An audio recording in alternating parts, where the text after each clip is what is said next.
ایک بزرگ تھے حضرت سیدی احمد جام رحمہ اللہ، یہ بغداد شریف کے نواح میں کہیں رہتے تھے، اور ان کی شان یہ تھی کہ یہ شیر کی سواری کرتے تھے۔ جس دربار میں جاتے، جس ولی سے ملاقات کے لیے جاتے، شیر پر سوار ہو کر جاتے۔ غوث اعظم کے بارے میں اتنا معلوم تھا کہ یہ بھی ولی اللہ ہے، لیکن کتنی شان بلند ہے انہیں معلوم نہیں تھا۔ معلوم ہوتا تو سر کے بل چل کر بغداد میں حاضری دیتے۔ وہ شیر پر سوار ہو کر دربار غوث اعظم میں پہنچے، اور انہوں نے لنگر خانے کے لوگوں سے کہا، جاؤ اپنے پیر کو بلاؤ اور اسے کہو ہماری مہمانی پیش کرے اور ہماری سواری کی خدمت بھی کرے۔ پہلی دفعہ کسی ولی اللہ کو انہوں نے شیر پر سوار ہوتے دیکھا، رعب پڑ گیا۔ غوث اعظم کے خدمت میں عرض کیا، حضور تو بڑا زبردست دبنگ قسم کا ولی آیا ہے، وہ کہہ رہے ہماری مہمانی دو، ہمارے شیر کی مہمانی دو۔ غوث اعظم مسکرائے، فرمایا ہاں ہم جانتے ہیں۔ ان سے کہو ہم آپ کی مہمانی جانتے ہیں، یہ بتا دو آپ کے شیر کی کیا خدمت کی جائے۔ تو اس بزرگ نے کہا، ہمارا شیر وہ روزانہ ایک گائے کا بچہ کھاتا ہے، بچڑا، بچیا کھاتا ہے۔ غوث اعظم نے فرمایا، بچیا کو چھوڑو، ہمارے لنگر خانے کی گائے کھولو اور ان کی سواری کی خدمت میں پیش کر دو۔ غوث اعظم کے لنگر خانے سے، وہ لنگر خانہ میں نے دیکھا ہے، اس باڑ کو دیکھتا ہوں نا، مجھے حضرت یہ قصہ یاد آیا۔ آج بھی اس باڑ میں بھیڑیں بکریاں آپ کو نظر آئیں گی۔ لنگر غوثیہ کے منتظم نے غوث اعظم کے لنگر سے گائے کو کھولا، کھول کر شیر کے سامنے لے جانے کے لیے اسے لے کر چل دیے۔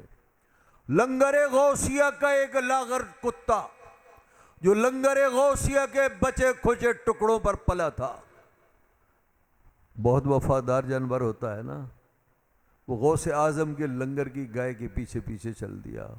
میں دیکھوں شیخ کی گائے کہاں جا رہی ہے۔ اس گائے کو شیر کے سامنے کھڑا کر دیا گیا، کتا سمجھ گیا۔ شیر پل توڑ رہا تھا کہ میں گائے پر حملہ کروں،